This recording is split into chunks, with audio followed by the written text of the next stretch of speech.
안녕하세요. 오늘 저희가 함께 들여다볼 자료는요. 화성시의 작년 살림살이 결과인데요.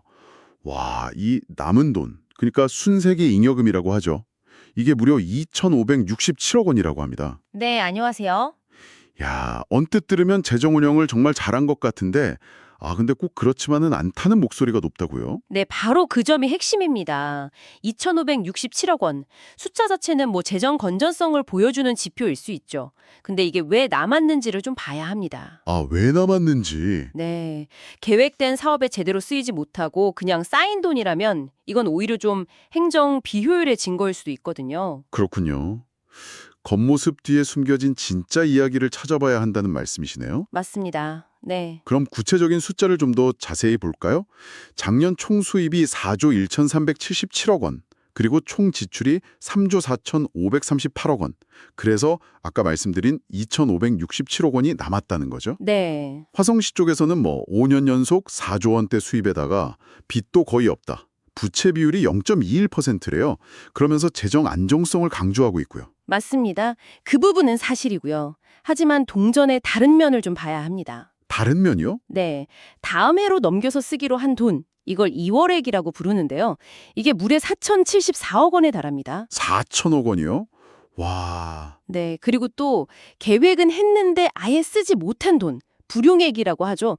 그중에서도 특히 중앙정부나 경기도에서 지원받은 보조금을 다시 반납한 금액도 198억 원이나 돼요. 보조금을 반납했다고요? 그건 좀 이상한데요? 그렇죠. 그러니까 순세계 잉여금 자체는 몇 년 전보다는 줄었을 수 있어요. 그런데 이렇게 쓰이지 못하고 넘어간 돈? 또 반납한 돈의 규모를 보면 예산 집행이 과연 효율적이었나 하는 의문이 생기는 거죠. 계획대로 돈을 제때 필요한 곳에 잘 못 썼다는 신호일 수 있겠네요. 네, 그럴 가능성이 높습니다. 4천억 원 넘는 돈이 다음 해로 넘어갔다는 건 그만큼 시민들이 기다렸을 사업들이 늦어졌다는 의미도 되는 건가요? 예. 실제 시민들이나 전문가들 반응은 좀 어떤가요? 바로 그 점을 지적합니다. 한 주민참여예산위원회는 이런 말을 했어요. 아니, 지역에 복지관 운영비도 부족하고 아이들 돌봄 시설도 모자란 판인데 수천억이 남는다는 건 애초에 예산 계획이 현실과 너무 동떨어진 거 아니냐고요. 일리가 있네요. 네. 시민단체들도 비슷합니다. 아이돌봄 센터나 낡은 도로 문제는 그대로인데 돈만 남는 건 행정이 너무 안일한 거 아니냐 이런 비판이죠. 듣고 보니 좀 답답한 마음이 드네요. 그럼 전문가들은 이걸 어떻게 분석하나요? 좀 더 날카롭게 비판하는데요. 예를 들어 나라살림연구소 정창수 소장 같은 경우는 이 막대한 이월금하고 보조금 반납액을 두고 행정의 무능이라고까지 표현을 했습니다. 행정의 무능이요? 좀 센데요? 그렇죠. 세금은 걷어놓고 정작 필요한 곳에 제때 제대로 쓰지 못했다는 비판인 거죠. 특히 아까 말씀드린 그 반납된 보조금 198억 원. 이건 그냥 돈을 안 쓴 게 아니고요. 중앙정부나 도에서 이 사업에 꼭 쓰세요 하고 준 돈이거든요. 특정 목적이 있는 돈이었군요. 네, 그걸 제대로 활용 못해서 돌려보냈다는 뜻이니까 어떻게 보면 지역 발전에 꼭 필요한 기회를 놓친 셈이죠. 그러네요. 실제 결산검사 보고서에서도 사업 시작이 늦어지거나 설계, 계약 문제 이런 것들 때문에 예산을 못 쓴 사례가 많다고 지적하고 있습니다. 이게 단순히 작년 한 해의 문제라기보다는 좀 반복되는 구조적인 문제가 있다는 거군요. 그렇습니다. 감사원이나 행정안전부 같은 상급기관에서도 계속해서 지자체들의 이런 과도한 잉여금 문제를 지적하면서 예산 집행 능력을 좀 키우라고 요구하고 있어요. 그럼 해결책은 뭘까요? 전문가들은 어떤 방안들을 제시하나요? 네, 몇 가지가 제시되는데요. 예를 들면 처음부터 좀 실현 가능한 사업 계획을 세워라.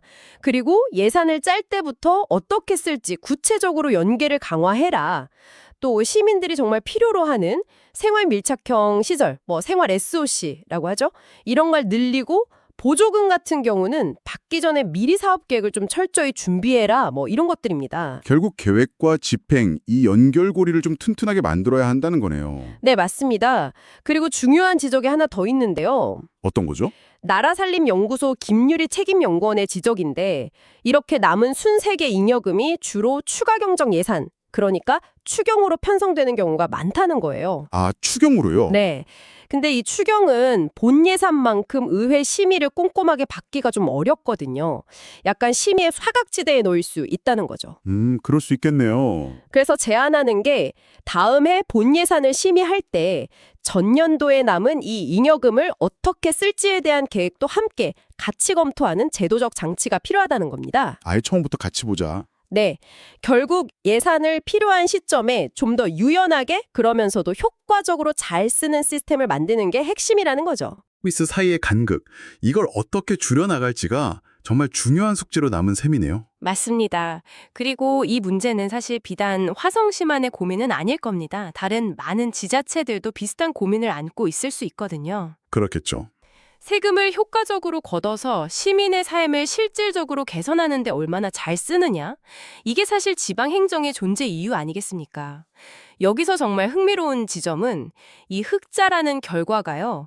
한편으로는 재정 안정성의 증거처럼 보이는데 네. 다른 한편으로는 심각한 비효율성의 증거가 될 수도 있다는 이 역설적인 상황입니다. 참 아이러니하죠? 정말 그러네요. 흑자인데 마냥 좋아할 수만은 없는 상황. 오늘 저희가 살펴본 자료들을 통해서 청취자 여러분께서는 정말 잘 운영되는 지방재정이란 과연 무엇일까 한번 생각해 보시면 좋겠습니다. 네, 단순히 장부상 숫자를 이렇게 플러스로 만드는 것일까요? 아니면 시민들이 간절히 필요로 하는 곳에 가장 필요한 그 시점에 효과적으로 자원을 투입하는 그 능력일까요? 이 질문에 대한 여러분 각자의 답을 한번 찾아보시는 건 어떨까요?